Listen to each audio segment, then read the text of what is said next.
sex is a cluster of properties. You can absolutely change them, or like change a lot of them. I myself have changed sex. And so you want me to respond to that, I guess? Biological women and trans women have very different experiences. There are obviously some similarities, some connections. I mean, does Blair White live as a woman in the sense that... You're right. If I were to walk into dinner and try and describe you, you look like a woman. Therefore, to the person there, I wouldn't be trying to explain. I mean, like, India Willoughby as a human being makes no sense as a woman. None at all. And sex is socially constructed. And you're like, well, do you think that's true for baboons? Autogynephilia is really characterized best as auto-heterosexuality insofar as it's a sexual orientation. This is an unfortunate sexuality, I'm a good person otherwise. And then you're like, but you're stealing your neighbour's clothes, for sake. But he goes to this torture garden place at the weekends and gets out his woman's penis and ejaculates his lesbian sperm and I don't want to know. It's just disgusting. So yeah, my sympathy has really run pretty much dry at this point. Helen Joyce, you are very welcome to my podcast. Thank you for being here. Well, thank you for having me on. So I'm a huge, huge fan. I'm going to try and hide my fangirling throughout the episode. My boyfriend loves you too. So I've not told him this is coming out yet. So he's going to get a surprise. Oh, that's nice. But for anyone who does not know you, who's watching, you are the author of Trans, Gender Identity, and the New Battle for Women's Rights, which I've read, also listened to the audiobook, and currently Director of Advocacy at Sex Matters. So I'm very familiar with your work, and lots of my audience probably are too. And I'd love to dig in to some topics quite granularly, I suppose. So call it a game if you like, but I've come up with a list of statements that certain groups of people may believe to be true. And I've separated them into three large buckets, right? And I say that broadly. One is trans activist, a moderate, and then gender critical, or as you might like to say, sex realist. I think that's the new lingo. Now, that's not to say that this statement is viewed by all gender criticals. For example, I would class myself in that, but I get a lot of pushback from the gender critical movement because I'm a little bit more moderate in some ways. And, I've chosen some things that maybe we might even disagree a bit on. So I think it'd be really interesting to discuss it. So the way it would work is you choose whether you'd like to hear a trans activist, moderate, or gender critical statement. I have some clips, so I'll play you the statement, and then I'd love to hear your thoughts. We can discuss it. Does that we work? have to start with trans activist, don't we? Okay. Transphobia can be understood as an organised, deliberate ignorance. It's a refusal to look at the facts of biology, like about other people like, oh, there's like only two sexes, XX and XY. And every scientist and biologist in the world will be like, no, it's not. No, it's not. Absolutely, it's more complex than that. Sex is a cluster of properties. You can absolutely change them, or like change a lot of them. I myself have changed sex. Like, believe me, you can do it. But then people will go, no, you just can't do that. I refuse to look at these facts. That's not true. What I was told in high school is the case. You can't really argue with people whose whole position is the denial of reality. And so you want me to respond to that, I guess? Oh, you always go first. Yes. I think that's Abigail Thorne, is it? That's right. Yeah, so this is a philosopher who fairly recently in the last few years stopped identifying as a man and started identifying as a trans woman. This is a good example of the sort of false analogy thing. People know that there are other things, race would be the obvious one, that are clusters of properties. Like, it's hard to say who's black and who's Latino and, how Irish are you and I if we went and did 23andMe. But sex isn't like that. Sex really is a binary. There are only two sexes. And because sex is about the way that your body is organised in order to produce gametes. And that's true right through the animal and plant kingdom. So we say that something is male if it either produces little gametes or it's organised around the production of little gametes. We say it's female if it's organised around the production of big gametes. And in some animals and plants, they're both male and female parts. So worms are hermaphrodites, they've got both. Some plants have both, some plants only have one. Holly bushes are either male or female. But all mammals are only one or the other. So there are occasionally people whose body, for reasons, genetic reasons, kind of tries to go down the wrong pathway, the pathway that they don't have the right chromosomes for. And what that usually ends up with is somebody who's got differences of sex development, but I mean, they're either male or female, because that's the definition of male and female.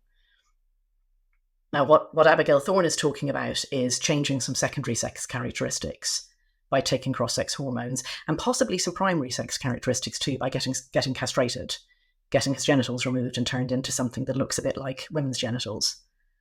But we're very far from being able to make functioning genitals out of, like, genitals that function as female when they were actually male originally, and vice versa. So no, I mean, that is the medical definition and the biological definition of male and female. It always has been. It's not a cluster property. That's a recent philosophical thing to say. And some laws sort of say it too. And no, Abigail Thorne has not changed sex. Well, I'm in full agreement with you on this one. Do you think they actually believe this? Someone like Abigail saying that? Because obviously Abigail has this YouTube channel, and Abigail is a very intelligent person in terms of the kind of critical thinking or deep thinking, philosophical brain power, thinking. Just basic brain power. This is somebody with high IQ. Sure.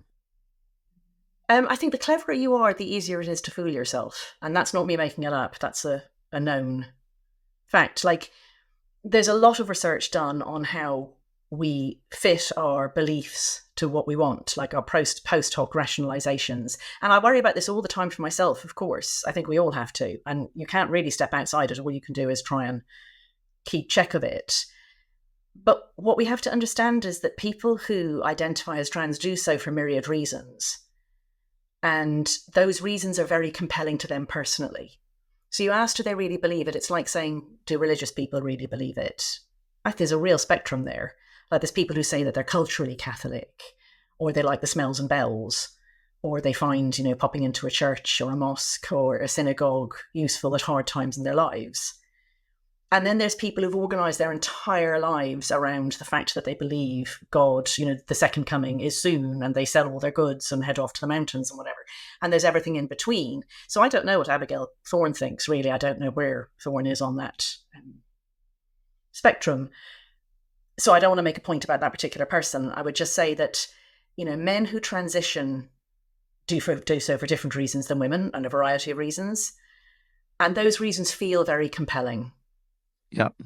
They feel like lived reality. They feel like the feeling of that God has spoken to you personally, or the feeling that you have about your own sexual orientation. Like, it's obvious to you who's sexy. You feel it, you see it. And we normally don't think very hard about why other people think different people are sexy, but it's very odd if you ever stop and think about it. Like, how does that person think that entire class of human beings are sexy? How does that, how did they ever get married? You don't need to explain these things to yourself. And I think it's a bit like that for a lot of trans-identifying people. And then I think there's a lot of other people who are just in flight from their own body and their own sex. And so I don't want to make comments about a particular person. Sure. The point is that there's an external reality, and other people, like, we used to think that the feeling that God was speaking to you was something that could be imposed on other people. Like, if you were the ruler of the country and God had spoken to you, well, the rest of the country has to go along with it. But religious freedom, the idea of religious freedom is that no, you can't. So, Abigail Thorne, I don't care how sincere the belief is. I'm not interested. Doesn't change your sex, and doesn't change what I see. Yeah, for sure. And just for this sort of experience today, I have clips of people, but it's definitely more the arguments that I'm kind of, so don't worry about, I know. No, but I know still feel I have to say it because it's not someone I know, and I don't want to speculate really anyway, even about people I do know, when I do have a fairly strong idea what's going on. I genuinely don't with Thorne. I know exactly what you mean. I'm afraid I'm not that honourable on my channel. I can get quite scathing, but people seem to enjoy it. Yeah, maybe you don't get people criticising you quite as painfully as I do. Well, there's definitely reasons behind that too, aren't there? Subscribe to my new Substack, Jack Jewell Uncut. Here you will see my exclusive, uncut, untamed, and unashamed takes too controversial for YouTube. This includes early access to all videos and bonus footage seen nowhere else, including this episode with Helen Joyce. Do you ever get sick of talking about this? But with politicians, I think there's something else going on, which is... Are you the person that's trying to lactate to breastfeed a child? I already did, yeah. You already did? Link on screen in the description. All right, so number one knocked out of the park. What would you like next? Oh, yeah, you choose. Gentleman's choice. Why don't we go for a moderate? I mean, you may disagree that these are even moderate. I don't know, but How does it matter? they are kind of in my world, I suppose. Biological women and trans women have very different experiences. There are obviously some similarities, some connections, some things you could absolutely relate to, but there's a lot you can't. So the idea to blindly conflate the two when having scientific discussions is also a problem. Yeah, so that's Blair White, who is one of the most passable trans women going, and who seems to have a pretty strong grasp on the reality of taking a male body and doing a hell of a load of cosmetic surgery to it so that in most instances it looks pretty female. This is extreme body modification of a sort, like it's at the level of these people who, get their ears cut off and their tongues forked and tattoos all over things and, their eyeballs and so on. We just don't notice that because human beings come in two sexes. So, Blair White has been through a degree of body modification that has been disguised by the fact that there's another group of human beings whose bodies are reliably different and visibly different from male bodies, as Blair's is. I mean, does it matter?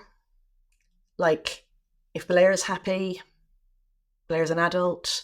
It worries me that Blair gives an opinion or an impression of how passable it's possible to be, because that isn't available to most male people. Sure. Not one male person in 1,000 can get that degree Quite of unusual. female appearance. I also wonder whether Blair looks that female in person. Like, it's easier on a screen. Sure. So I think Blair is dangerous in selling something that is not achievable for most people who might want it. And I don't think Blair White was put on puberty blockers, but I think that that's one of the arguments for puberty blockers, is to make that outcome more achievable. Yeah. And then the final thing I would say is there are people who would care that Blair is actually male.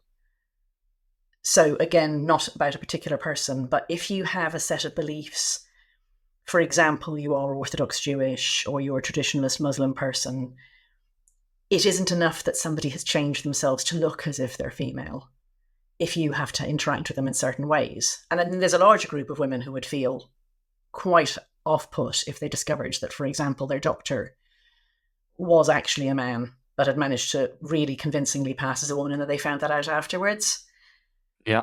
Like, there's a whole concept of sex by deception in the law here, and how consent is vitiated if people don't know an important and relevant fact. Yeah. So like in the body of Blair, if Blair's really happy with whatever Blair has done, and I mean, if I remember correctly, Blair has not had genital surgery, so has not gone through the worst of the barbarities that the doctors do. You could say, oh, well, that's all right. But, Blair has now been made into an anomalous human being who can't interact in the ordinary ways with other people without stepping on toes in some way or other. And if that's the cost that Blair is willing to bear, that's one thing. But if that cost is imposed on other people, then it's not very moderate at all. Mm. Yeah, I don't disagree largely. And I chose this clip because Blair sort of says, my experience is not that of a woman, but there are some similarities. So it kind of poses that question when people say living as a woman. Do you think that statement has any sort of wiggle room or can make sense in certain circumstances, or is it an unequivocal, there's no such thing? I mean, legally there is no such thing, because either something is something that only a woman can do, like a man can't get pregnant, a man can't, breastfeed, a man can't, menstruate and those things. So those things are ineluctably living as a woman. And then the things that a man could do are things that either everybody should be allowed to do, like dress a certain way, or what you're talking about is sexism that's unlawful. So if what you mean is that Blair is performing the stereotypes associated with woman, well, a man can do that too, and men do. And performing those stereotypes isn't what makes you a woman, because that's very sexist. So then if we step away from the law and we think about the world that we live in, I mean, does Blair White live as a woman in the sense that, Blair White is good looking enough as a woman to probably get wolf whistled in a way that men never are. So in that sense, Blair is living as a woman. Would Blair make men very uncomfortable in the men's toilets? Probably. Doesn't mean that he can go and use the women's toilets, by the way. That's the fallacy of the excluded middle, or the fallacy of the false binary, actually, I think it is. So it's a very thin concept of live as a woman. Sure. Like, I live as a woman because I have a woman's body, because I always knew that I was going to be the one who had to get pregnant if I was going to have kids. And those things like that, then people, oh God, another one of the things that kills me that people always bring up is, oh, you're a biological essentialist. You think that a woman is nothing but a walking womb. And I think, well, if you heard me say that I'm the one who's going to have to get pregnant and you think that makes me a walking womb, I think you're the sexist, not me. I did many other things as well, but the fact is that when my husband and I went and did IVF because we weren't able to conceive, they got the egg from me and the sperm from him. So that's just the way it is. Yeah. Sorry, just wanted to get another our myths in there. It can be a running theme, but I mean, lots of them are going to come up anyway. Yeah, it's something I ponder over a lot, because on one hand, there's no such thing as living as a woman, because I do believe that the most useful definition for a woman is adult human female. And that is, it's not something you can earn. It's not something you can kind of change about yourself. But then for someone that does not know Blair and sees Blair in person, I mean, me as a male, I will, just because of the nature of our sexes, I think naturally interact slightly differently with women than males. And I don't believe that's from sexism. I think it's from sometimes having a certain level of respect, or, I'm aware, for example, late at night, if there's one woman walking on the street alone and I'm there, I might, behave a little bit differently to make sure she knows I'm not a threat. So I think in that context, you can kind of say Blair will have similar experiences as though someone's perceiving Blair to be a woman. Yeah, that's very fair. That's very, very fair. I mean, yes, I think men very rapidly go to the public experience of sexism or being found sexy when they think what it means to live as a woman. You see this a lot when trans women talk about, how pleased they were to be catcalled. I think it was Julia Serrano no, it wasn't Julia Serrano, I forget which famous trans woman, who said that at least rapists would pay the compliment of seeing her as a woman, unlike the bloody TERFs, That was definitely not Julia Serrano. Let me be very clear about that. I can't remember who it was. It was some British trans woman. So those things are part of living as a woman, sure. But I mean, for an actual woman, there's much more to it than that. And those things are just a small part of it. In certain situations, like walking down the street late at night, yes, I think Blair's experience is going to be more similar to a woman's. But I'll give you an example of how it's really not entirely, and that's quite superficial. So men's upper body strength is so much greater than women's upper body strength that in one test that I saw, in which they got untrained people to punch, there was literally no overlap. Like, the weakest man was stronger than the strongest woman. So I don't think Blair White's very big and would probably think of himself as not being a very strong man. But he's really certainly stronger than nearly every woman. And it's the same for hands. Like, your hands, your wrists, your arms, your upper body, all of those are much, much stronger for men.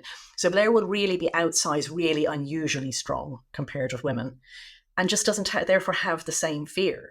Sure. And then the impact of being punched is very different for the two sexes as well.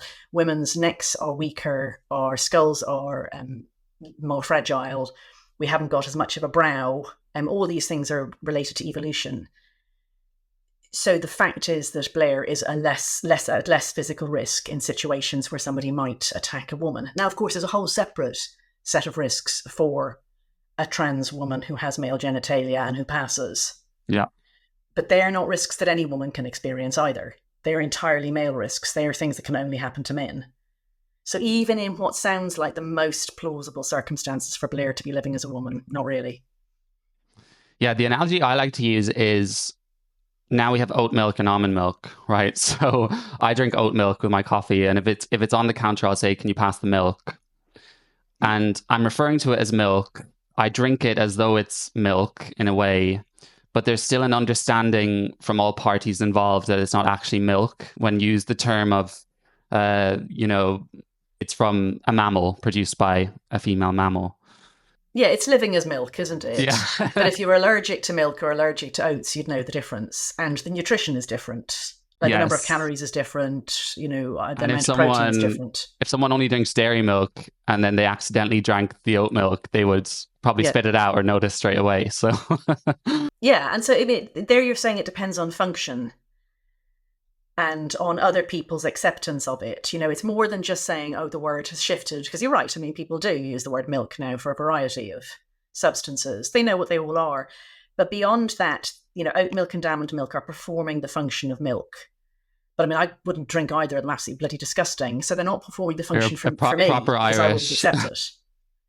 Well, no, I don't actually like milk. But if I have to have milk, it has to be a tiny amount of skimmed milk. So I don't. But anyway, there we go. So you see, so saying Blair lives as a woman, like in what circumstance? I remember when I started writing about this first, this wonderful woman, Judith Green, who's one of the people who founded Woman's Place UK, she was talking through various parts of it with me. And I always remember her saying, when someone says that someone passes, in what circumstances are they passing? Because passing in a supermarket is a completely different thing to passing in a rape crisis centre, to passing if you're going to go to bed with somebody, to passing, it depends on the context. Like, Blair naked does not pass. And Blair in a rape crisis centre would not be a suitable person to be there because Blair has been through a male childhood. And in rape crisis centres, everybody talks about their childhood and you must be completely open. Sure. And, whatever Blair's experiences are, they're different experiences and don't belong in a female-only group. But in the supermarket, out of the corner of my eye, I wouldn't notice. So yeah. I mean, if you're drinking the oat milk in your coffee, it'll pass for me. Right. If you see what I mean. It's only if I'm trying to drink the bloody stuff that it doesn't pass. True. Just a couple of things related to this, because sometimes I see more females will say this person may pass to you, but all women deep down know. Like I've heard even some people say that there's no chance any male would ever pass for them. Do you think that that's to me? I think it's hard to make a claim 100% accuracy. I mean, it's not possible unless you check every person and then you're able to actually find out with 100% certainty which sex they are. I do think, and I think there's some evidence for this, that for evolutionary reasons, women are better at telling sex than men are. So sex recognition is largely male recognition. Like what you notice is the features of maleness, the deep voice, the height, the frame, facial hair. The one sort of specific thing that gets classified as female at really immediate notice is boobs. And that is more for men than for women. Men notice that one more. I mean, I sometimes cynically think that when men say such and such passes, what they mean is, all right, I'd do her. In a dark night when I'm drunk, makes no difference, or good enough, or near enough, or something like that. And to a woman, like, this person is just male. Like, they just, I can't explain. It's instantaneous. There are people I've heard men say, well, you would expect her to go into the men's. And I'm like, why not? It just looks like a heavy metaler as far as I'm concerned. I'm surprised that they even think this person looks like a woman. And that does make sense because, women need to know if there are men around. Yeah. More than men need to know if men are around. Mm. But that said, sex recognition is a ceiling ability. It's really instantaneous and almost 100% correct, like really close to 100% correct. There's hardly anything that people are as good at as telling what sex people are, and you can't actually override it. There's a lot of studies of that, like how many cues can you take away and still make it clear that this person is male or female. And I've even seen videos of just a few dots of light that are indicating where the shoulders, hips, and knees and feet are, and they're walking, and you can 100% tell which is male and which is female. Yeah, I totally agree. This was a statement for later, but it's kind of related while we're on the topic. So we've talked a lot about Blair, and I'm kind of referring to Blair here, but there's also other figures similar to Blair who are trans, but largely agree with the gender critical view and speak out against things like transitioning children and protecting female spaces, like sports and everything like that. I guess the statement I had is, these people are allies or part of the gender critical movement. And I wonder because for me, as a gay man, it was those people actually that convinced me because I had this connection, sort of. And I think it's very important for the gay community who are the people who are very captured by this. I think it's very helpful. But then I do see some people would rather all that group of people shut up as well. So I'm just wondering what your thoughts are on that. Well, thankfully, I'm not in charge of anything, so I can't make anybody shut up or say who gets listened to. So my opinions here aren't what I think should happen. Like you, I found it very helpful to find that there were trans people who agreed with me when I looked into this first, because it seems so obvious. Like, it seemed obvious to me straight away that there was a problem here, that trans women are women was a circular definition, that this meant that woman was anyone who identified as a woman. But so many of the people that I was used to thinking along the same lines as clearly thought that was literally at the level of thinking that black people should be enslaved or women shouldn't have the vote or gay people are an abomination. So I was really taken aback. And when you start to Google and you find that there are some trans people who agree with you, that's very helpful. And I've had other people say that too, that trans people who say, look, I know I haven't changed sex, are a bridge. All of that said, you're not really talking about trans people, you're talking about trans women. Like, the people who are the high profile allies are all men who identify as women. It's not the other way around. And what we see is men's voices being privileged again. So, you know, when somebody wants to have a story about trans inclusion, they go and they talk to a man, always a man who identifies as a woman. And because that man identifies as a woman, it's as if they think they've talked to women. So, you know, I find myself on panels, as I was at the IEA, the Institute for Economic Affairs, a while ago, and there were 4 people on the stage, 2 of whom are nominally men and 2 are women, but actually it's 3 men and 1 woman.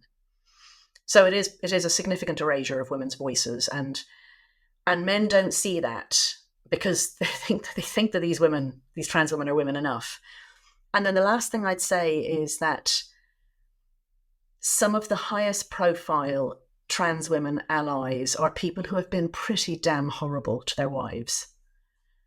And when they tell their version of the story, what they're doing is they are often retrofitting the story that they want heard, you know, since my earliest childhood, I was really a woman inside, blah, blah, blah. Well, then why the hell did you marry this woman and have children with her and announce in your 50s that you've been wearing her clothes to masturbate in for the last 20 years? And now you're a woman. And by the way, you're quite creepily like her, like you're wearing a wig that's styled on her and so on. And she's meant to get with the program here, you know? So I'm very conflicted. I mean, this is why I say it's not up to me. Like, I don't get to say who gets to talk. Yeah. But I mean, you know, when these men put themselves there and say, you know, as a trans woman, like, what they're doing is they're transplaining. And I'm less and less interested in what they have to say, like to the extent of almost not interested at all. Right. That said, yes, I am not the only person, and you are not the only person who has found that a gateway to being allowed to think heretical thoughts. Yeah. And that is useful for us. Yeah, and, you know, I'm very familiar with the typology as well, with the homosexual and autogynephile. So for the homosexual transsexuals like Blair who speak about this publicly, I mean, I feel a personal connection to some of these people from a kind of gay experience, because for the most part, I see a lot of them as people who were quite hard done by families, bullied, abused, sometimes assaulted, and then were sort of, you know, handheld by the medical community to a solution. And then sometimes I see those people get an extreme amount of hate. But when I think of myself being gay and one of these people being in that situation, it's kind of like they did the best they could to try and deal with the circumstances. And if someone was there offering them, oh, well, let's give you this exploratory therapy for a few years instead, then, you know, the outcome could have been very different. Oh, I completely agree with all of that. I mean, it's striking how many of the gay men who identify as women were brought up in really cultish, you know, far out versions of weird religion. And they were taught that, you know, they were taught to be ashamed of themselves. They don't tend to be the ones who spend their time appearing on telly and hectoring women and telling women what's what. But again, you know, this is the solution that they were given, and this is not their fault. These are people who were missold a medical atrocity. The solution they were given is something that's so bad that it should not be in any way normalized. And, you know, when you think of the way, and they're not the ones who are doing it, but when you think of the way that trans is sold as an identity now in schools, I do have a problem with the normalizing of the castration and cosmetic tidying up of gay boys so that they look like simulacra of girls, when the fact is that there are still gay kids who are very shamed about being gay. And it normalizes that. I mean, like anything gets normalized if it's shown a lot. Like if we normalized showing people who had cut off bits of their bodies, like noses is a good one. You know, we've semi-normalized plastic surgery on noses and lips now. And that's there as a thing that girls can think they must do. It's a bit similar to that. Again, not the fault of people who were missold a medical non-solution. I just don't think that this is something that we should be in any way celebrating, spreading, holding up, like support and help for these people. And I mean, I don't believe in harassing anybody online. So absolutely not the hate and the bullying. Mm-hmm. Totally agreed.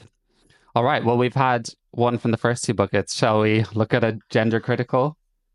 Okay, I hope you've got someone quite nice. Sometimes people are not. Now, you're going to see some of the same characters here again, actually. So, obviously, in terms of utilitarian effect, you're right. If I were to walk into dinner and try and describe you, you look like a woman. Therefore, to the person there, I wouldn't be trying to explain who you were or your background, because what's the point of that? I want to get from point A to point B in the quickest possible time. Exactly. If there were a person who were sitting at dinner and that person were wearing a blonde wig, but the person weren't actually blonde, right? I would say the blonde over there. That doesn't mean the person actually has naturally blonde hair. It means that the person is blonde sitting there. All right. So I chose this one kind of in relation to pronouns. And this is something, that I get a lot of flack for sometimes. And I'll kind of give the club. Join the club. Oh, no, but I think I get flack sort of from the other way. But I'll give you my view on it. But first of all, what are your thoughts? I mean... I don't disagree with the point that you don't tend to say of people who bleach their hair, the brown-haired person over there who's bleached their hair. Like, it's a superficial point. I think when somebody passes or, passes well enough that it constantly disrupts your thought process, which is usually the other way around, by the way. It's usually women who've taken testosterone. Yeah. It's very hard to remember. To call them she. Mm-hmm. He's what comes out. That's what the pattern recognition thing is. So do you want to, like, I get told off because I say that it's very unhelpful to come down hard on people who are starting to speak out of gender critical ideas. Like, there's this tendency, as soon as somebody pops up and says anything at all, like a newbie on Twitter, people will come in and say, hey, she, at them, They're the pronoun police. I got really criticized for calling them that and saying I wish they'd fuck off. I mean, in my defense, people go at me an awful bloody lot from every direction all the time. Oh, I know. And I think I'm a bloody saint, the amount I put up with it. Anyway, that was not politic of me. So my thing is that it's best to let people speak, that it's not helpful to early on immediately tell people to use the words the way that you want them to. It's more important that they speak. And then after a while, you can kind of say, which I've done many, many, many times, look, I don't think it's very helpful to call a man a woman, because then people forget what you're saying. And, there's evidence that people don't know what you mean and blah, blah, blah. So I tend to try to make myself remember with the one or two people who come up in my life and work who really pass as men who are actually women. I try to remember to say she about them, because this is important. The fact that these people are actually female, though they look very male, is important when they're activist, because they have skin in the game in a way that an actual male person doesn't. Do I think that means that you have to go around the place, asking everybody that you meet, perchance are you one of the tiny number of passing trans people? Of course not. Do I bother other people about making different decisions about those people? No, I don't. Again, I'm not the boss of the world. Yeah. This topic really interests me because so my position, and I was saying I get stick because I have a lot of sort of gender critical people watch my content, but then if I do use she for a trans woman, I'll get, Jack, why are you doing this? And it's kind of sometimes it's tongue in cheek. I think they come back and they watch more videos, but so for me, it largely boils down to two things. And one is kind of, what do I naturally go to do? Because like you said, it's kind of annoying having to put effort in. And it goes against, I don't do the they, them. I stop at he and she, because I do find the non-binary topic extremely annoying.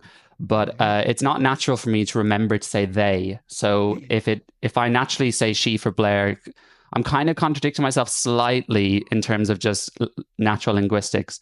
And then the second part is, whether I feel they are a largely respectful person in terms of this conversation. So, for example, India Willoughby, who I'm, really not a fan of, for some reason, I still go to call India she. Now, maybe me being male. I think it's the name, actually. Maybe. But I mean, I've said she on occasion because then I just picture India and I remember. I'm not someone who automatically pictures people when I mention them.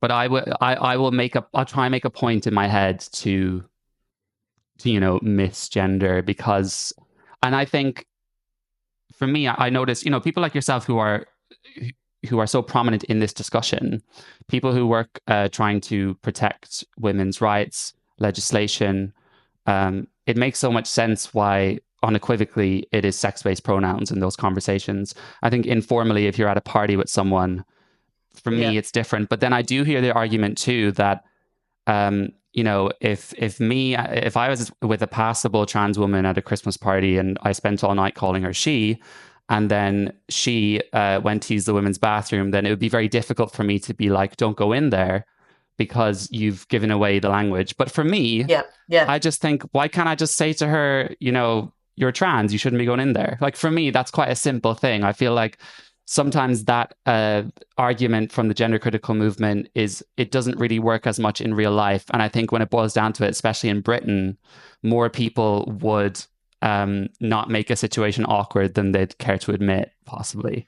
Yeah, I think that's exactly right. I think that it's not because he's trans that you don't let him into the toilets, it's because he's a man. Yeah. And I think that saying it's because you're trans gives the ammunition to call you transphobic. I'm not telling you what you should do at your party. I can totally imagine how you do that. But a more important example might be a school. So the government is producing schools guidance. The previous government did. The new government has inherited it. It's a question what they'll do with it. And they got themselves as far as understanding that under no circumstances can a boy go into female spaces or vice versa. But they left some wiggle room for language because they fell for the idea that your pronouns are your own and that a child might be, so distressed and in such difficulty that it was like the whole framework of human rights and equality law. It's all a very balancing thing. We don't want to go into that here, but that you could have a boy who you felt you would impose on everybody else in the school to call him she, her, because the cost to the other people was less than the benefit to him. But what they didn't think about is, how can you say to that boy, you can't go into the women's toilets if you've given away calling him she, her, because the rules are written in sex language. So you get to the point that you have to say, this lovely girl, Louise, Holly, whatever the hell her name is, she's a girl like all other girls, she, her, except can't use the girl spaces. Well, why? Well, it's because he's a boy. It's not because she's trans. It's because he's a boy. So you can't have rules if you give away the language, because rules are written in language. Now, that said, in adult social situations, all sorts of things, like people will say, I don't allow smoking indoors, but just stick your head out the window and I won't mind. At a party, you would flex for that, and most people flex. And I do think that being incredibly hardline on it makes people think, well, bloody hell, I'm going to get into a row with my friends, or I'll get into a row at work or whatever. And, and that puts them off entirely. I mean, you may have noticed I tried to say very little in the way of what sex either Abigail Thorne or Blair White was. Sure. I think I may have used a bit of male pronoun or saying man, but mostly I just said Thorne, White, Blair, whatever. Sure. And that brings me on. Sorry, I always have like 3 points. I give very long answers. Sorry about that. Go for it.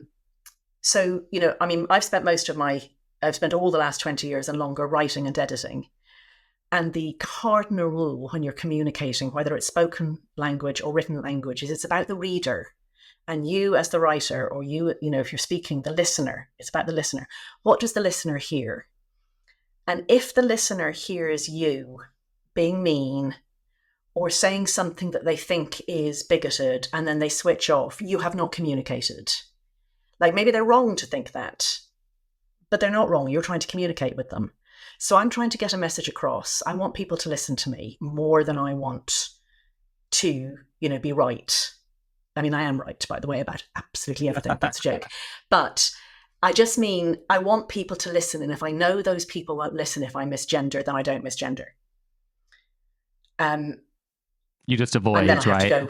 I have to go into a private conversation and go she to get it out of me afterwards, But I won't call somebody she if it's a man or he if it's a woman in that conversation either. So that leaves me with the linguistic job of trying to sidestep it. It's very difficult. And then, for most people, this probably comes up in friendship groups. Like a lot of adults now have friends have children who are in particular non-binary. And I mean, that's true for me as well. And I mean, what's the point in, what is the point in me insisting to somebody who knows perfectly well what sex their child is because they bloody well gave birth to them? It's very difficult. There's no good answer here. And the people I know who work with teachers and who talk to teenagers, if you won't use people's preferred pronouns, you will not get listened to. It's an absolute price of admission to the room, and it's not even avoiding pronouns. They're wise to that. You have got to use preferred pronouns if you want them to listen to you. And a whole generation of kids have been miseducated, and we do need to speak to them. And if the price of getting into the room is that you use preferred pronouns and then try and gradually row back, you've got to do it. It's about communicating. I totally agree, because it's something I speak, I try to criticize in a broad sense, I'm saying, our gender critical movement, because of, in some ways it's being, the goals are being pursued. So I'm very much aligned with kind of how you speak, how you conduct yourself, and that form of communication, for example. I think that, that there are other figures who I personally feel alienate unless someone is very, very aligned with them. And I don't know how helpful it is, although I do understand. I think it can be helpful. They may move the Overton window. There's room for a range of voices. And sorry, I thought of another bit to my answer, which was the India Willoughby bit. Like, India Willoughby as a human being makes no sense as a woman. None at all. Like, that level of hateful, misogynistic bigotry that India displays towards women. Like, he really hates me and Maya Forstater, like absolutely hates us. He has me blocked, so I don't get to see anything he says about me unless someone screen captures it. But I'm fat, I'm frumpy, my shoes are horrible, I'm jealous of trans women, like blah, blah, blah, blah, blah, blah, blah. Like, none of that makes any sense if a woman is saying it, and all of it makes a tragic amount of sense if a man who's actually a little bit older than me is saying it. Like, I'm old, according to him. He's older than I am. And he's just got this awful, awful male entitlement and hatred of women. And, so if you call him a woman, you're making this bizarre, inexplicable story out of him. And then as soon as you remember he's a man, he's just your common or garden, hateful, middle-aged, misogynistic man. Yeah, he's really not well, whatever is going on. It's kind of a... Well, because he was sold a lie. He was told by his doctors that if he took these hormones and got that surgery, that the women would fall into line, and then the women didn't. It feels like it's like watching Macbeth's demise or something with Isn't it tragic? I mean, the doctors should never have promised any of that, because it wasn't true. They were promising that everybody else would do something, and they had no right to do that. It's misselling. Would you like moderate or gender critical or another trans Let's activist? go moderate again. Okay.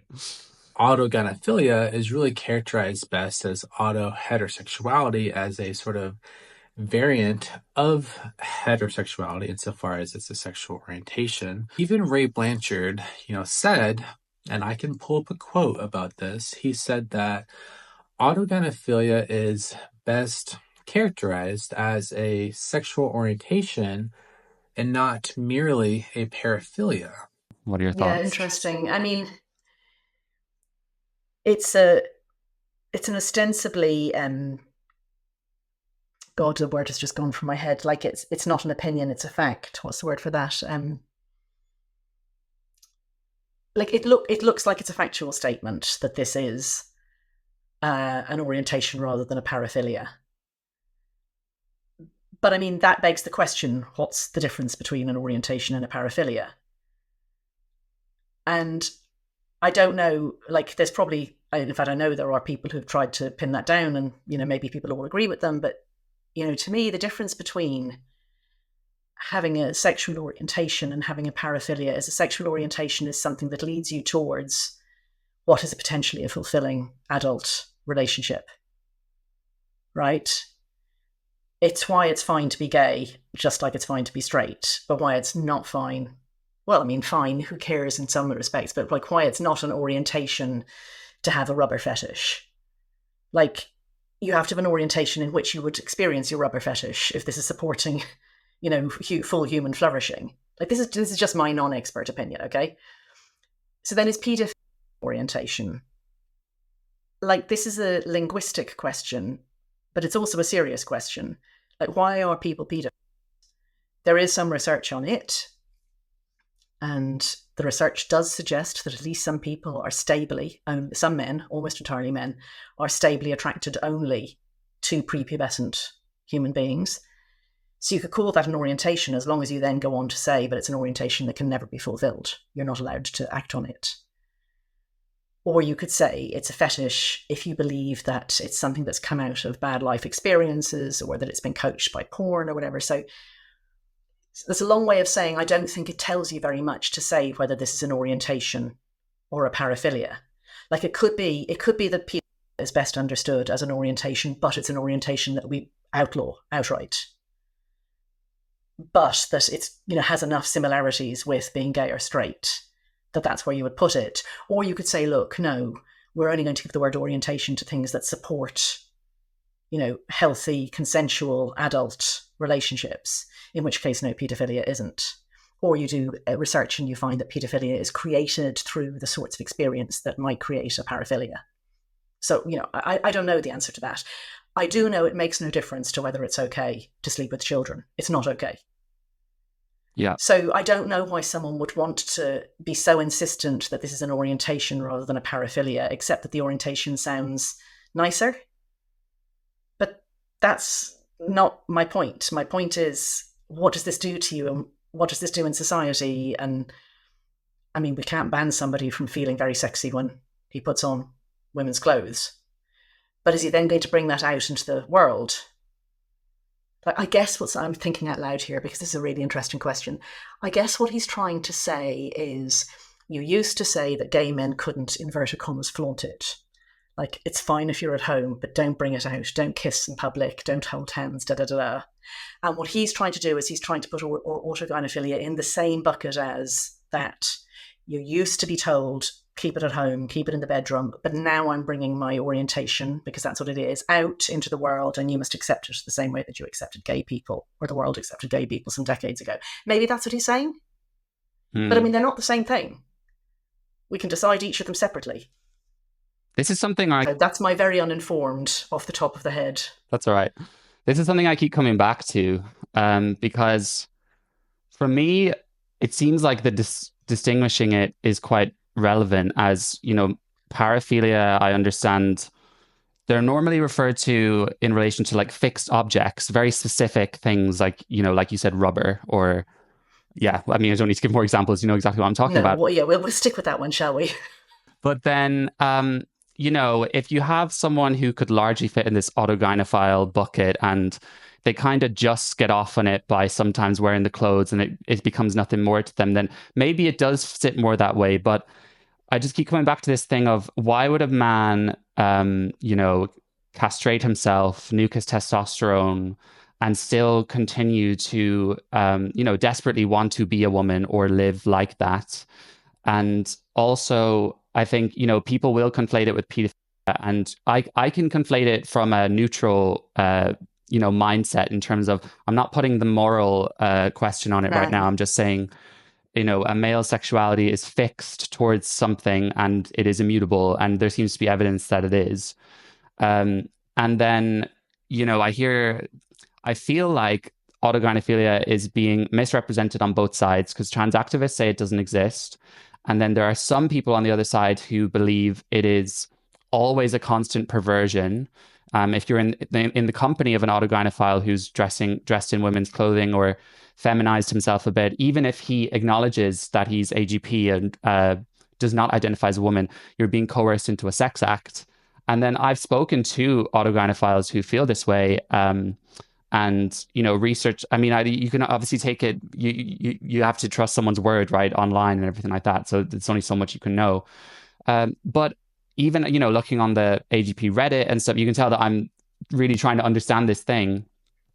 Some of these men seem to be kind, gentle, quiet, respectful men who suffer from this very unfortunate call it, if you want to or not, sexual orientation, and don't want to infringe on people, but maybe it would make them feel a bit more comfortable if they grew their hair out, and for some reason, my compassionate side is always reaching out for that, because I don't feel like this condition is understood properly. And I think the only way we move forward is if things are actually properly understood, you know? I mean, I don't disagree with any of that. I suppose, you know, maybe by nature I would also be that sort of compassionate thing. But I've become very jaded, and it turns out that most of the people who are saying, you know, this is an unfortunate sexuality, you know, I'm a good person otherwise. And then you're like, but you're stealing your neighbor's clothes, you know, fuck's sake. And, you know, to the extent that it is a sexuality, if it is a sexuality, like, how unfortunate. And I mean, I spent a lot of time also, I mean, God, for my sins, the things I've had to do for writing this bloody book. I actually downloaded some free autogynephile fantasies from Amazon when I wrote my book. Like, not everything that I did ended up in the book by any means. So I read Anne Lawrence's Such a shame book. you didn't include that. Yeah, and the thing is that, you know, you say, why would men do these things? Well, my God, the things that men do for their sex drives. Like, there's no point in trying to understand other people's sex drives, but I mean, men can have very high sex drives. I mean, some of the men who are sex criminals, like I wrote an article a long time ago about the Economist, and I interviewed some convicted people who spent their days trying to explain what they experienced. And there's a whole mindset. Again, this is not me comparing AGP and PD. This is me looking at the why would a man do these things. So these men had commonly got themselves into jobs like, you know, Cub Scouts, that sort of thing. They shaped their whole life around their obsession with sleeping with boys, little boys. And then they had a whole mindset that supported their offending. So commonly, for example, they would believe that the children were coming on to them because children are so sweet and affectionate. And if you see children as sexy, like if you imagine the person that you think is sexiest, and now imagine that person's throwing themselves at you and hugging you and, you know, being all playful and sweet, like you'd see it as sexy, you just would. And so these men, you know, unless they actually like make themselves not see it as sexy, they do see it as sexy. But of course, they want to see it as sexy. So they, you know, they enable themselves big time. They have a whole set of beliefs that they build up to support their offending, unless they've decided not to offend, and mostly they do decide to offend. So what are the beliefs that an autogynephilic man has? And the upsetting thing when you read these testimonies via these books, which are often, they're so bad, they're so badly written, they're not even sold, they're given away. So this is some man who's doing it just for the pleasure of writing it. It's basically fan fiction. Like, they're not seeing women as women. They're seeing women as blow-up dolls. It's commonly about sissification. You know, they imagine being forced feminization. They think of women in such a reductive, deeply unpleasant way. Like, as a woman to read it, you just think, like, this man despises us. Like, there was a quote I remember in Anne Lawrence's book from one of the many men who sent him testimonies of what it's like to be AGP, and said, you know, many of them said things like this: to be a woman is very humiliating, and that humiliation is very sexy. So at that point, my compassion has run out. Like, if this is innate to the man, if this is a sexuality, like, I don't care. Do you think I don't want to know about it. I don't want it in the public space. I don't want anything space given to this. I don't want any, you know, compassion for it, and I definitely don't want those men in women's spaces, and I don't even want to know. Like, go and have your horrible thoughts about women somewhere else, thanks. I mean, I really understand the female perspective on this topic when it comes to things like that, because it's very difficult to ponder on it when you do see, you know, a percentage. Is it a majority of autogynephiles who feel that? We don't know. I mean, that's true. We don't know. But this could just be the people who are motivated to write these free books and put them on Amazon. Yeah. So I mean, yeah. So, you know, in principle, yes, I hear you. I hear it would be better if we knew more about it. If somebody isn't harming other people, then fine. But, you know, look at the way they dress. They're not just dressing in women's clothes, like, by and large. You know, they're dressing like hookers. So, you know, it's not living as a woman. It's living as a parody of a woman, or, you know, kind of insulting. Well, I think there's more. this Ray, for example, I know him, the guy I just showed you. I mean, there's more, I feel like there's more coming out now who kind of, because a lot of them don't know that this is what they have, right? Or most of them deny it. Because it's not talked about. The trans community have very much squashed it, But some people retrospectively look at people like David Bowie, Prince, Jimmy, what's his name, Kurt Cobain, and they speculate there's a good chance. And, apparently there's more men like this than we know. So it seems like some of them may be on the milder degree. I don't know enough about David Bowie and these people I just mentioned to know if they ever really... No, I've heard that too. I've heard people speculating that. You're not making it up, I know. But it seems like maybe they were able to integrate it a bit without it becoming something that encroached on others or offended women, maybe. Yeah, could be. Because when you mention, the male sex drive can, when I'm out with my boyfriend and I hold his hand or like I kiss him or I have certain thoughts that other people wouldn't know. I mean, that's the male sex drive, right? But I'm not, in a lot of those moments, I'm not feeling sexual in the same way. I won't go into more detail than that, but no, I do know what you mean. And I mean, the fact is that, when women are walking around, the fact is men are thinking all sorts around them. Like straight men, just all men are thinking things. And I'd really rather not know about any of it. If this one went back in the closet to the extent that it wasn't bloody everywhere, then I would just have lived in blissful ignorance. Some men would cross-dress at the weekends. They would go on those weird, to me, cruises. I keep going back to that thing, when it's not your sexuality, it's inexplicable. I don't want to know about it. I don't want to know. I don't know if you saw this video, one of the IEA that I did with Peter Tatchell and that Frida Wallace character. Yes. And I mean, Frida insists on telling an audience, largely of middle-aged women, that he goes to this fucking torture garden place at the weekends and gets out his woman's penis and ejaculates his lesbian sperm. And I don't want to know. It's just disgusting. It's revolting to do that. And it's an absolute power play. It's a male power play, and it's an expression of male dominance. He's a classic example of someone that if you call him a woman, literally nothing he does makes sense. But when you remember he's a man, it all makes sense. They couldn't have picked a worse person. I wish I could try and remember that not everybody, not all trans women are like Frida Wallace, and I do know that. But then I'm made to go and talk and sit on a stage with this person who's got his legs hanging out of a miniskirt and is just being really disgusting. Mm-hmm.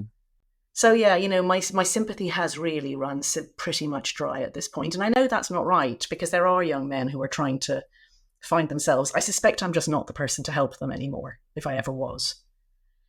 I would say as well, if you don't mind me saying this.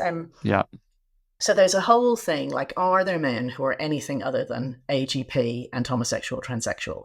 Men who identify as women, are they all one or the other? And there are people who have very strong opinions on that. And I think that's a bloody brave thing to have when the world has changed so much in the last decade.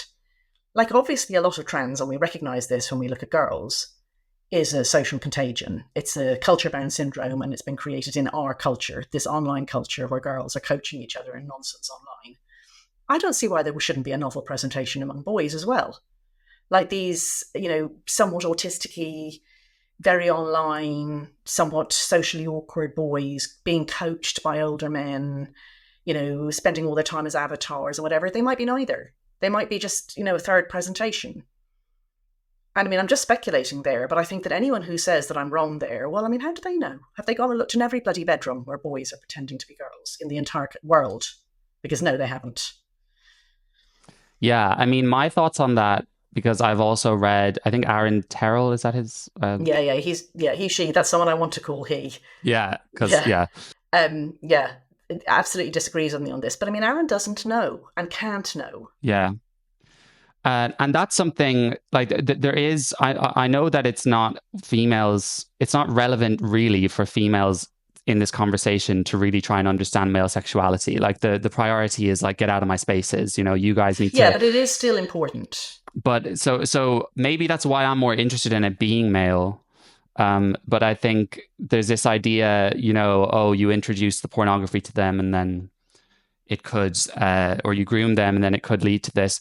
I'm very skeptical of that because I feel like perhaps there are more men that have this capability within them than we think. and rather their exposure to that type of pornography sort of develops more of an obsession over it. But I'm not convinced that you could just turn any straight man Oh, into... no, I don't think you could turn any straight man. I think this is where I think it's more like a paraphilia. Like, if you think of some of the more outre paraphilias, and let's not name them, like, let's just leave people's imagination to pick whatever the most disgusting things they've ever heard people find sexy. Like, if you lived through your entire life never having come across that, you would die in blissful ignorance of the fact that maybe you might have found it sexy. So there might be an element of that. There might be loads of men, we don't know how many, who might be capable of becoming fixated on the idea of really being female if they were in the right circumstances. And I mean, we're giving a bloody good go to testing what the best possible circumstances are to have the biggest possible number of men capable of actually experiencing this. Or you might just have a society that doesn't suggest sell this to men, and then most men just don't realise that could have been something that they would have liked, or might have liked, or might have got obsessed with, and they just live happy lives, never pretending that they were. It does seem like in the past with the Hirschfeld accounts, like it was a very small minority that would just spontaneously feel that way. But I really hope that there is some sort of treatment or help for these men in the future, because I do, I read accounts, like I told you on the Reddit and stuff, of men who, are married and they're aware of it and they say, I will never, ever transition or anything like that. But they seem to be truly dysphoric, if you want to call it that, or truly, truly suffering. And there's no treatment for autogynephilia. You know what I mean? There's no... So I think that the encouragement to rumination about these things is the problem, or a large part of the problem. Like, I'm not the expert here. Sure. I mean, I think that most people are probably dysphoric at some part in their lives, in particular at puberty. And, I once had this sort of long attempt to make an analogy, so I'll try it out on you. I don't think I've ever tried this on anyone else. So I wanted to be a dancer when I was a little girl. Now, looking back, I just did not have the body for it. So I wanted to do ballet. It requires a certain, flexibility in your hips, certain shape of feet, certain proportions. I just didn't have them. And yet I tried for several years as a teenager, and I actually left school and went off to dancing school, and was very unhappy trying to be something I'm not capable of being. Now, if I could go back and I could have any body I want, I would have Sylvia Guillem's body, and I would live that life. So for those who aren't ballet fans, it's just the most extraordinarily perfect body there has ever been for ballet, and she is the most brilliant ballet dancer there has ever been. Now, suppose I had been encouraged by being lied to and told that I could turn my body into Sylvia Guillem's bit by bit through surgeries, and that to the extent that it was a failure, it was other people being mean to me and they wanted me dead and they must pretend and I must be allowed to perform like she can perform and people must clap me the way they clap her and I must be given the prima ballerina position. And I know that I'm not doing well enough, not really. But I've trapped myself in this life path. And I'd be thinking all the time about everything that was wrong with me, instead of going through a very miserable period in my late teens, realizing that my dream that I'd had all my life was never going to come to pass. And I just had to abandon it and start doing something else and have a happy life. So I think that loads of people can be persuaded to be something that you could call dysphoric if you just sell them that they can be something that they really cannot be. It's not possible. And the one that we're doing this is change sex, or at least have other people pretend you've changed sex. So if we, you said, well, okay, I'm focusing as a woman on the women's spaces side of it. Also, I'm looking at the human rights side of it. And I'm thinking about other people's human rights, like the fact that there are other people in the room with this trans-identifying person. Suppose that this gender dysphoric person has never heard anything about the possibility that other people will accept you as a member of the opposite sex, and knows, in fact, they never will, that it's not going to happen, that if you pretend you're a woman, you will not be allowed to compete in women's sports, you will not be allowed into women's spaces, etc., etc. They think about it less. They accept the fact that they are male. Then if they go to the doctor and the doctor says, well, it's possible I could give you estrogen and I could cut bits of you off from the rest, but let me be really clear. You will not be a woman, and women will not accept you as a woman, and men will not accept you as a woman. Do you still want me to go ahead, like I might go ahead with tattooing somebody's face and their eyeballs to pretend that they're a snake? Nobody's going to pretend you're a snake. So, we are encouraging the dysphoria because we are telling people they can do something that ultimately they cannot do. And if we stopped telling them that, there will be less dysphoria. Yeah. Ray actually makes that very point, because he's a detransitioner who self-identifies as having autogynephilia, and he said that transitioning actually made him more dysphoric because he always had this neuroticism about passing, and then no matter how hard he tried, the passing neuroticism got worse. Which is why I think possibility is such a big factor in terms of possibly if someone ends up kind of being happy or not, because they may not then forever just be killing themselves thinking about that. I'm not sure. I'm not sure. I'm really not sure. I mean, so few people reach that stage. I mean, Blair White, as we agreed, has not had genital surgery, and as far as I know, Blair has a long-time boyfriend. So that's really the 1 in a million dream, that you've not done the really bad bit, the bit that really ends up with people having the medical malpractice, and very, very passable. And there's a man, and that's who Blair wants to sleep with. Like, really almost nobody gets that. And then suppose you're in deep stealth. Like, I'm not sure how common it is to be in deep stealth. How could I be? But Hilary Cass makes the point about social transition in early childhood. You know, usually you can pass very well in early childhood, like before puberty. So a child just grows their hair or cuts their hair, wears opposite sex clothes, changes their name, moves house or goes to a new school, and everybody thinks they are the sex they are. But of course, the genitals haven't changed. So you've now got a child who has a big secret, and that child isn't going to be able to do things like dance class, gymnastics, swimming, sleepovers. And the child has already learned that there's a secret, and that secret must be hidden, and, you know, it's shameful. So what you've done is you've put the child on a path, but you've also created an enormous tension about puberty coming. Because, you know, you've told this child they can really be a girl or really be a boy, and that's what they want. But when puberty comes, it's not going to be possible to keep that pretense up. And that's where the demand for puberty blockers comes. Like, if you knew that there could, under no circumstances, be puberty blockers, you couldn't get them, then you would think about that when the child is 4, 5, 6, and you wouldn't do the social transition thing, I hope. And the child would just have to get used to being the sex that they actually are. I don't really think that people end up in a happy end state where, you know, they pass enough. Like, they might do, but then that's somebody who's quite good at making do and understanding, and they could maybe have made done with their unaltered body. Like, that's the dream, isn't it? To just come to terms with the fact that, you know, life doesn't give any of us what we want. I'm not Sylvie Guillaume. Yeah, I mean, I do think the outcome of transitioning isn't ideal. And some people acknowledge there's no that. Evidence that it helps with dysphoria. Yeah, I mean, that was going to be one of my statements is, you know, transition benefits no one. Some people really seem to be of that opinion now. And then I hear this argument of, oh, people that say they're happy, it's like a placebo. I'm really not convinced by that. I still think I still think there are some people who seem to be really happy and successful and motivated and everything. But I still also think that perhaps that was not the only route they could have gone down. Yes. If So that's the survivorship fallacy. That's the statistical fallacy where, you know, whatever your group is, like the example that tends to be used when you're doing a first course in statistics is you interview a bunch of successful CEOs and you say, what makes you successful? And they tend to give these immensely irritating answers like up at 4 and, you know, 4 hours work before everyone else is in the office and things like that.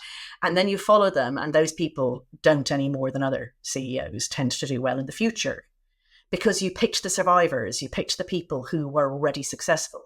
If you want to know what makes people successful, you've got to identify a range of people and follow them into the future. You've got to do a prospective study, not a retrospective study. And so all the studies that were done on trans people and, you know, what helped, they were retrospective. They'd got the survivors in the statistical sense, the ones who retained, continued to be dysphoric.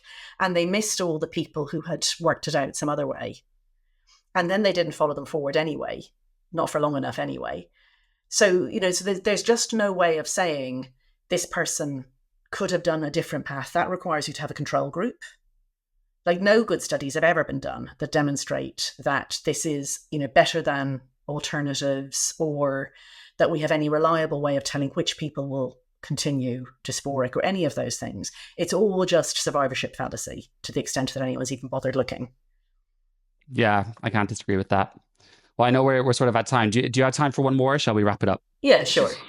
Hopefully you can give me your 3 points. Just nice and quick. We can hit it out. Well, you can blame me if I talk for ages. It's my fault. I could be here all night, honestly. We have a return guest here, unfortunately. Yeah.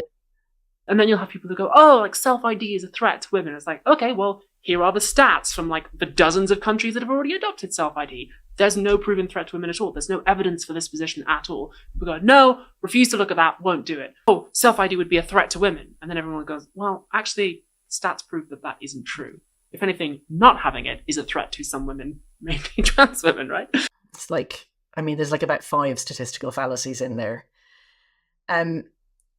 So one of the things that happens in countries that allow people to change their legally registered sex, whether that's self-ID or not, is that you straight away break the statistics. So Ireland, as you know, has self-ID. But the result is that men who commit sex crimes when identifying as women get recorded as women. So how can we? Yeah. Like, you know, they've broken the language and the statistics registration that we would require to see what they're saying. I mean, that's the most fundamental thing. And then again, there is some bloody evidence. Yeah. Like, we know that there are specific men who went into women's spaces because they were allowed to and then committed crimes. And they're like, yeah, well, women commit crimes anyway. Like, and then that last bit, I love that it is a risk to some women, namely trans women. I mean, they're men.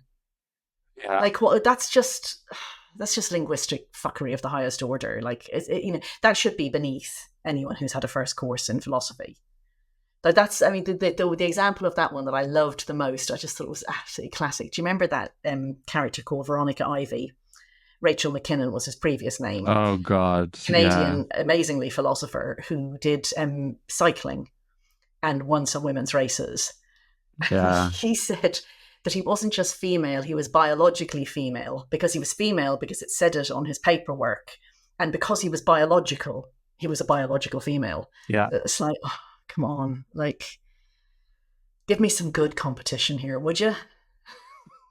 Yeah, and this is what he was. You said, do I get tired of it? Like, this is so stupid. The very language of you were born and I'm not biological somehow. Like, I don't think I'm a cyborg.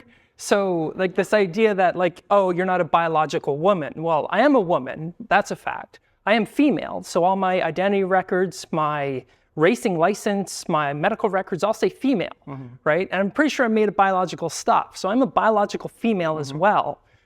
He was on a talk show, and I mean, the host must have just thought, what the hell do I say now? Like, putting people in the mainstream media in those scenarios, who knows, maybe some of them are completely captured, that they just think it's great. But I've seen Abigail on other podcasts, you know, saying this: you can absolutely change sex. Like, these people they're denying reality, they're not acknowledging biology, and all the hosts are like, yep, and you know, bear this in mind, these are kind of very socialist, lefty podcasts. But still, like, the fact that you can just sit there and nod along when... Well, I think they've been through courses in universities that have told them things that they haven't carefully examined. Like that, you know, sex is socially constructed. And you're like, well, you know, do you think that's true for baboons? Like, do you think that's true when, like, there's a job of chicken sexer, you know? Like somebody who, because it's hard to tell the sex of little chickens, but they only want the female ones to grow and then they just kill the males. So there's a job of being very good at telling what sex chickens are. Like, is it socially constructed there? Like, maybe they think it is, I don't know. And then they say, oh, you know, the idiots think that if it's socially constructed, it's not real. But like, look at money. Money is socially constructed and it's real. Like, yeah, but money isn't like sex. You know, two things may be different. This is a possibility. Like, I've ended up having to dumb down my logic so much. Like, I end up making logical statements that are like, things can be different. There is such a thing as a false analogy. Or, you know, I used to have to think like, you know, the fallacy of the excluded middle or something when I was doing mathematics. And now you're like, A implies B is not the same as B implies A. Like, we're at that level. I remember saying at a talk shortly after my book came out that I really didn't think when I was doing a PhD in mathematics that the most useful thing that I would ever have learned to say confidently was, if you allow men into women's spaces, they cease to be women-only spaces. Like, that's the level of logic we're at here. That's it. So I think people are just they're not courageous enough to just say to Abigail, you're talking absolute shite. Like, you're pretty passable and you're very fluent, but it's absolute toss pottery that man is talking. Which is odd because, well, it's like you said, being intellectual doesn't protect you from. It's like being in a cult. You know, you can be the smartest person and still end up. Oh, you're probably better at it because you're better at coming up with reasoning, the justifications that hide what you're doing from yourself.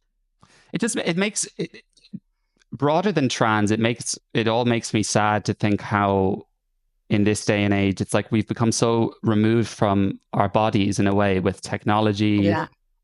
That it's the most fundamental about what makes us human is that there are males and there are females is lost for a lot of people. You know, it's like it's the one thing that we really have. Take everything else away, civilization, take it away, and that's what we're left with, right? I think it's a little more subtle than that. It's that if you think of what the human condition is, there's a bunch of things that we never say are socially constructed because they're really for all of us. So we never say it's socially constructed that we breathe air, not water, because that's true for all human beings.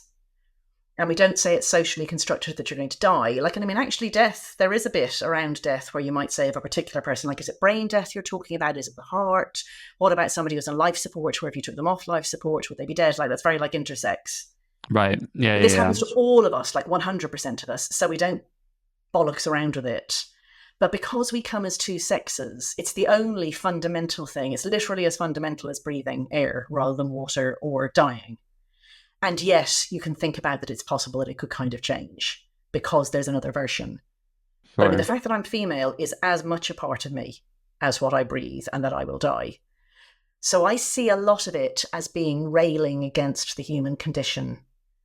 Like transhumanism. It's very sad when, like, every parent knows this, and you probably remember from your own childhood as well, that bit where you remember you realise that you're going to die. Like that first day, it's usually that you realise your parents are going to die first.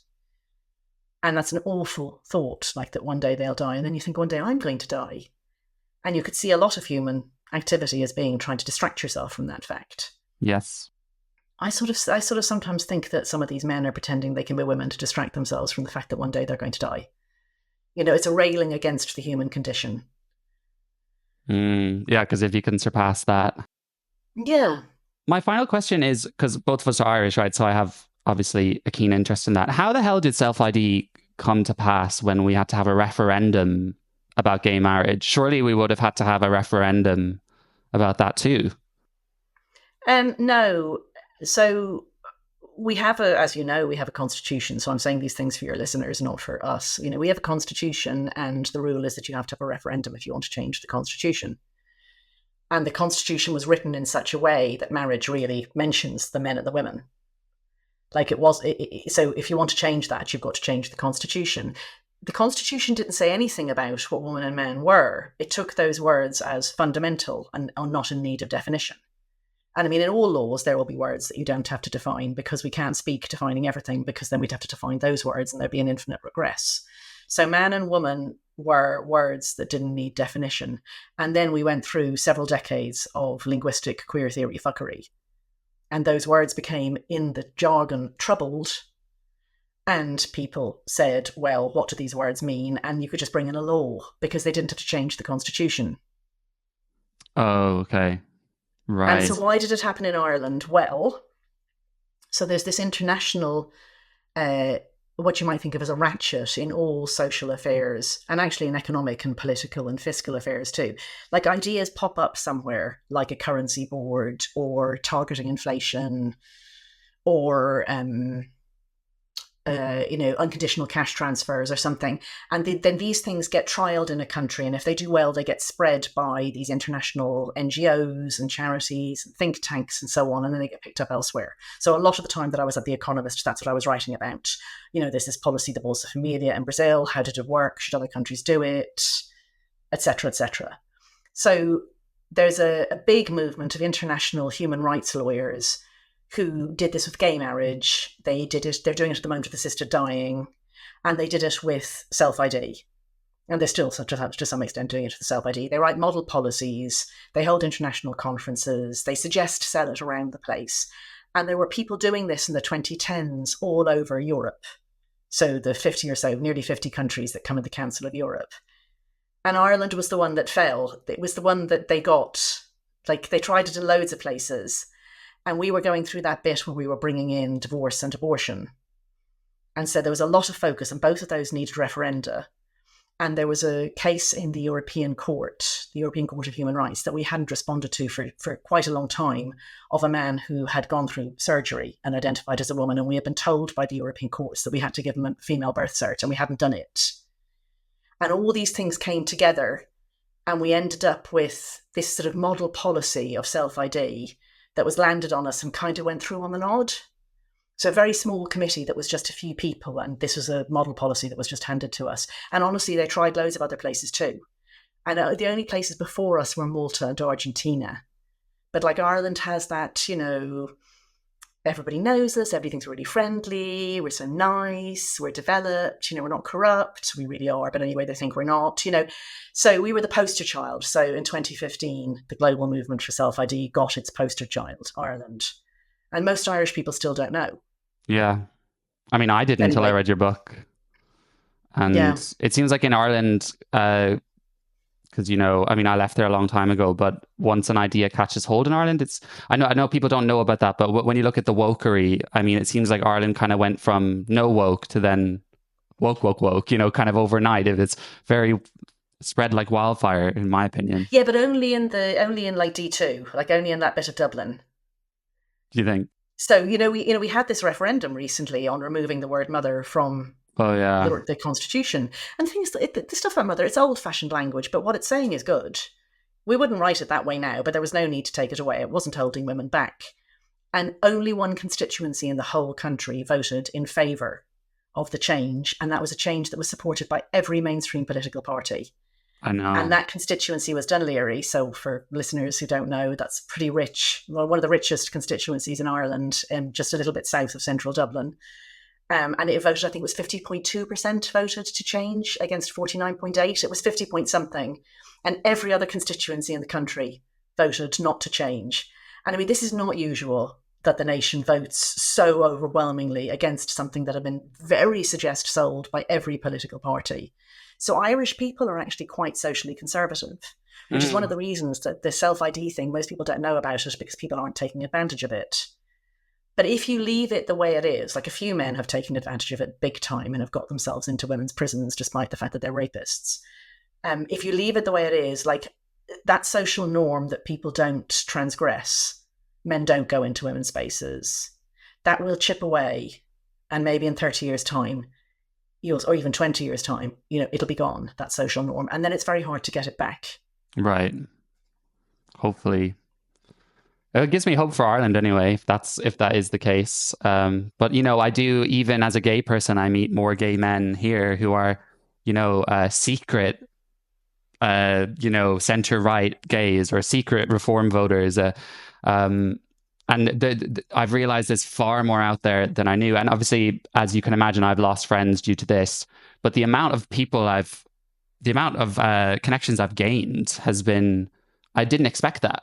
You know what I mean? And people that live in London as well. So I guess it gives me hope that there's far more of us out there, even in the LGBT umbrella, that feel the way we do. Yeah, I believe that. It does give me hope too. On the downside, we have created an incredibly large clientelistic lobby of people who have a lot invested in things not changing back. Yeah. All who transitioned their kids, all the people who've transitioned themselves, especially if they've done so medically. And then this enormous industry that's built up around it in HR, in training, in academia, and so on. And it's going to be a pitched battle to get those people pushed back.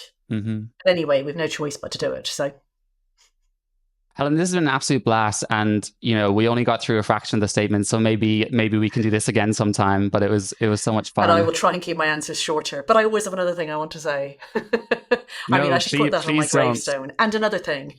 Please don't keep them short. Actually, I'm very similar to you because I make my own videos, and every time I go to record, I say, okay, this time I'm going to be more succinct so I don't have so much bloody editing to do. And then I look at the camera after, it's like an hour and a half of footage. And I'm like, oh no, not again.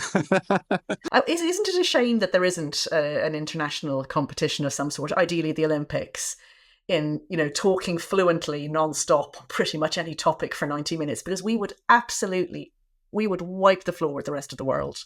My boyfriend would be supporting me from home, not attending. I think to watch. Is he English? Yes. Yeah. Yeah, they put up with a lot. I just think they should speed up a bit. Yeah. No, I'm friends with Michael Foran, who's this Irish lawyer, academic lawyer, who's based in Scotland. And he came to stay with me a while ago, and I met him for the first time in the station, and my husband and I walked to meet him at the station. And as soon as there's another Irish person, I speak twice as fast. And he did the same. And, my husband just went completely silent and walked with us. And by the time we were home, I'm not even sure he was following what we were saying, Yeah, it doesn't surprise me. It's very interesting. Is your partner English or? Yeah, my husband's English, yeah. It's interesting for me being in that because my partner is maybe even a little bit quiet for being English too.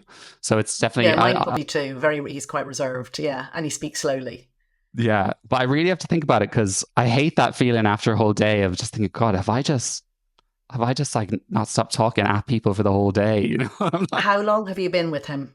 5 years. So see, I'm heading towards 30, and honestly, I've given up worrying. Good advice. I sort of feel like he knew before he married me. Yeah.